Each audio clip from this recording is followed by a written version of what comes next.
वाह। आज आम आलोचना करवा मातृ रचनावली भाग 10 ज्ञान 523। 523 रे प्रभु लिखुଛନ୍ତି भगवान आमको प्रत्येक इडेन रु तड़ी बाहर कर देउथांती जेपरिकी एक दिव्यतर स्वर्गलोक रे पहुंचीबा लगी आमे मरुभूमिर पथ अतिक्रम करने को बाध्य होउथिबा से शुष्क एवं भयंकर पथ अतिक्रांति कहीं आवश्यक होउची बोली भाबी जदि तुम्हें आश्चर्य होउथिबो तेबे तुमर मन ही तुमको से निर्बोधता मध्य पकाई रखिछि बोली कहबाकू हेबो। तुम्हें पश्चात रहिथिबा तुमर आत्मा को एवं ताहार क्षीण वासना तथा गुह्य उल्लास गुड़िक विषय आदौ कौन संधान पाइना बोली कहबाकू हेबो। माँ कहउचंती एठी प्रभुंकर जो कथाटी रही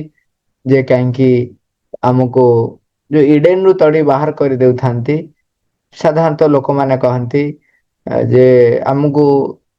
भल बा सुख अधिक दिन स्थायी रहे ना आम पाखरे एवं पुणी दुख कहते ना सुखानिच दुख निच परिवर्तन दे जगत जगत रे दुख सुख परिवर्तन है सबू परिवर्तन रे गोटे पर गोटे का दुख आसिले सुख आसे सुख आसिले दुख आसे एमती आसे बोली कहती। एवं अनेक समय अनेक व्यक्ति अभियोग करती जदि भगवान मु शरण नेली तेबे मो जीवन रे दुख कहीं आसुची से सब कथा गुड़िकर एठी उत्तर सुंदर भावरे अति स्पष्ट भावरे रखुଛନ୍ତି। माँ कहते जेतेबेले दुख भोग सहित आमर कौन आत्मीयता न रहिबो जेतेबेले दुख भोग सहित आमर आउ कौन आत्मीयता न रहिबो एवं आमे यह सहित रहिथिबा आमर जाबतीय आसक्ति रु आरोग्य लाभ करि परिबा। एई शब्द कहले कौन कहले दुख भोग सहित आमर एक आत्मीयता थाए शुणिले अबाग्या लगुची किंतु थरे जदि निजे टिके देखिबे आमको दुख भोग हेले गोटे मजा लगे जमी आप मजा लगे गोटे एग्जांपल देवी सांगे सांगे आप कहे हाँ तो आप शुणिथिबे एवं समस्ते एथिरे मध्य प्रायतः सहमत हो जाते कौन जे विरह रे रहिले बा दूरे गले किछि समय बा जदि दूर रे आम ठार रहिले ताले प्रेम बढ़े एवं आउ के कहती जोठी परस्पर भितर प्रेम थाए तांको भितर जदि कली हुए बा किछि समय पई से माने जदि दूरे जाती ताहले प्रेम कुआडे निबिड़ हुए।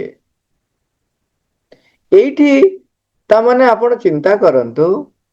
एई जो कली हवा झगड़ा हेबा परस्पर ठारू दूरे रहिबा द्वारा प्रेम निबिड़ हुए बोली जेतेबेले आम भितर एक बद्धमूल धारणा रही बद्धमूल धारणा रही तेबे आम जीवन रे दुख भोग कहीं रहिबो नहीं आम जीवन रे विरह कहीं रहिबो नहीं कहीं रहिबोनी एठी से जो एटा को कहा जाए कौन दुख भोग प्रति मोर आत्मीयता रही सेथिପାଇଁ कहते यह सहित रहिथिबा आमर जाबतीय आसक्ति रु आरोग्य लाभ करि परिबा जदि आमे करि परिबा ताहेले सेतेबेले आमको यहाँ ही आविष्कार करिबारे दिव्य परम सत्ता आमको अवश्य साहाय्य करिवे जे से दुख मध्य ही सर्वोच्च आनंद प्रच्छन्न हो रही आमर जो ये जो आसक्ति रही दुख भोग प्रति आमर से आसक्ति रु दूर करने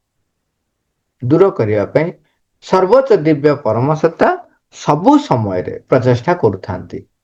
साहाय्य करुथांती। एवं आउ गोटे कथा ता भितरे भी एठी कहउचंती सही शुष्क एवं भयंकर पथ अतिक्रांति कहीं आवश्यक होउची बोली भाभी जदि तुम्हें आश्चर्य होथिबो तेबे तुमर मन ही तुमको सही निर्बोधता मध्य पकाई रखिछि बोली कहबाक हबो। तमारे एठी मनर ଆମର मनर जो संकीर्णता रही जो अज्ञानता रही मनर जो गोटे सामर्थ्य नाही जोटा कि सी आध्यात्मिकता को बुझी पारिबो सी ही कौन करे यही प्रकार मो भितर एक धारणा आनी दिए जे भगवान जदि मोर निजर भगवान जदि मते भल पाउचंती ताहले एते दुख जंत्रणा काहेकि रही सेई मनर से जो निर्बोधता को दूर करिबा पई अज्ञता को दूर करिबा पई सीमिततारू ऊर्ध्व को उठी जिबा पई संकीर्णतारू ऊर्ध्व को उठी जिबा पई अहंग्र फासरू उठी जिबा पई ही सेई भयंकर पथ आम जीवन रे आसी थाए तार भितर ही लुचि रही गुह्य उल्लास गुड़िकर संधान जदि आमे सेई ता भितर लुचि रहिथिबा सेई आनंदर बा उल्लासर जो गुह्य तथ्य ताकू जदि आमे संधान करी पाई जिबा ताहले सेई भयंकर पथ आउ रहिबो नाही मो पाखरे इते लोकचिन ताहार क्षीण वासना तथा गुह्य उल्लास गुड़िक विषय रे आदौ कौन संधान पाइना बोली कहबाक हबो तुमे जदि तुम भितर एई निर्बोधता भाव आसुची कौन कहउछंती आउ थरे पढ़ी दउची शुणंतु कहले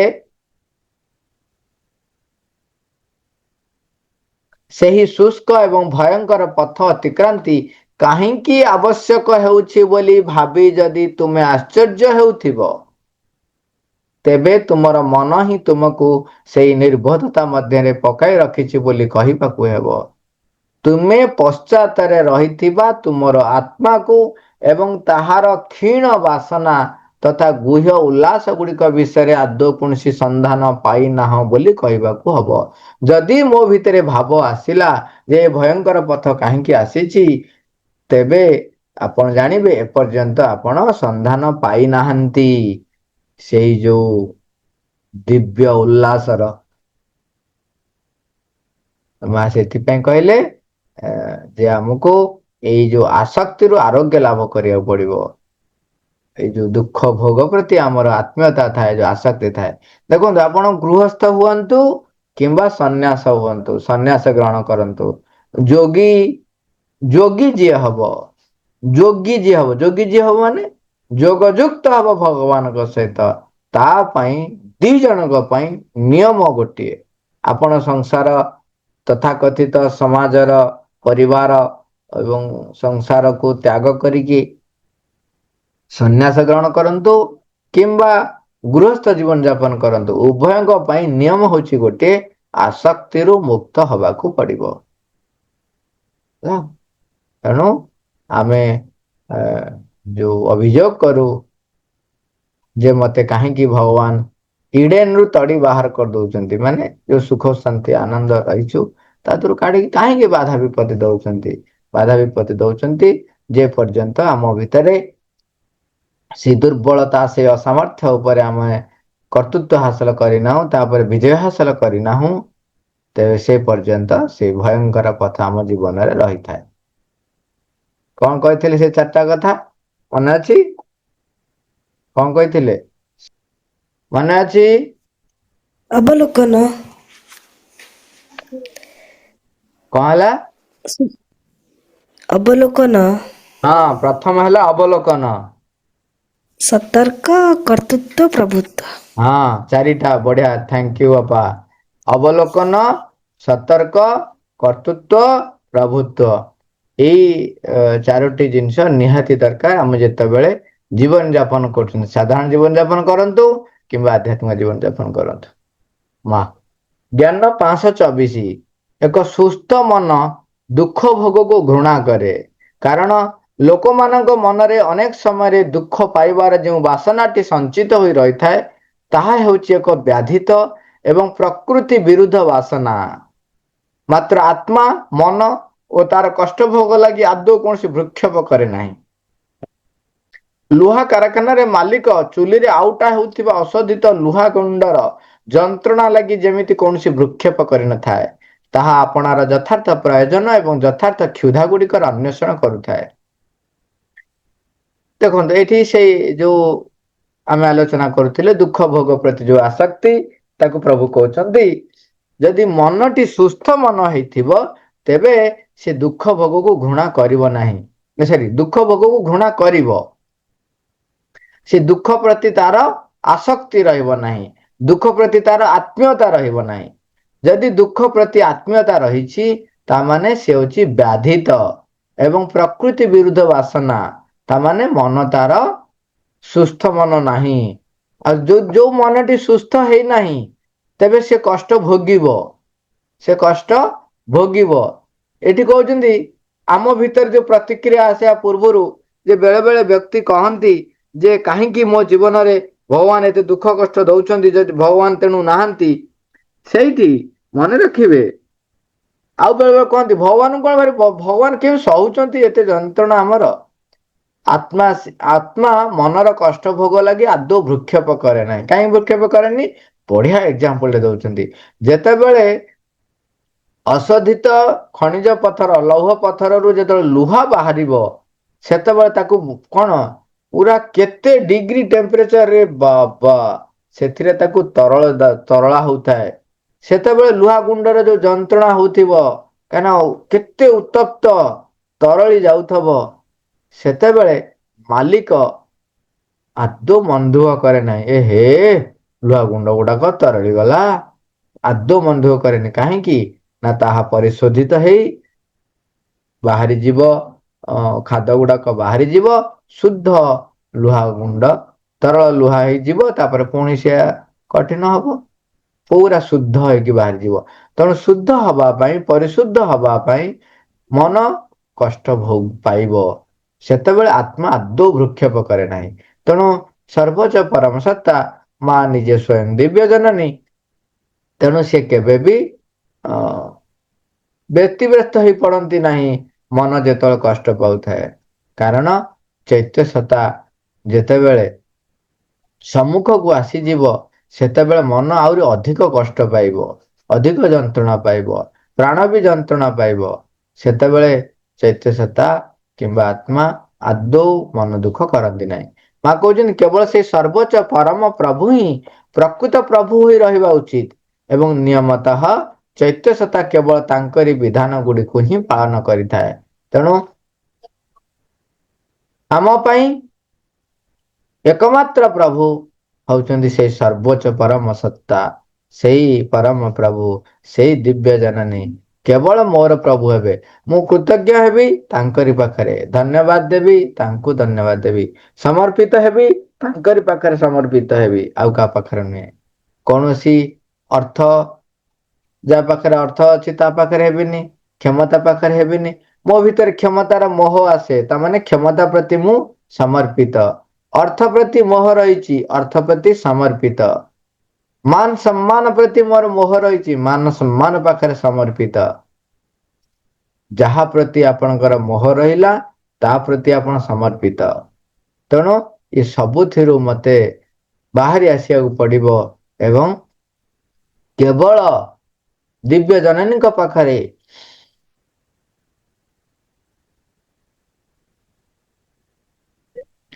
केवल दिव्य जननी पाखरे निजको समर्पित पड़िबो सेतिपय कहउछन से सर्वोच्च परम प्रभु ही प्रकृत प्रभु होई रहिबा उचित तापर कहउछन नियमतः चैत्य सत्ता केवल तांकरी विधान गुडी को ही पालन करथाय तो चैत्य सत्ता को सेतिपय कहआ जाय चैत्य सत्ता आमर माने बाह्य मन प्राण शरीर एवं अंतरात्मा सहित सेतु भली कार्य करे कहीं ना से आत्मार नियम को से ही अविकृत भाव पालन करे मन प्राण शरीर जे पर्यंत ताको अविकृत भाव परिप्रकाश करि नांती से पर्यंत जंत्रणा पाइबे कष्ट पाइबे दुख भोग करिवे माँ ज्ञान 523 524 आज सरिला माँ थैंक यू ऑल ओवर।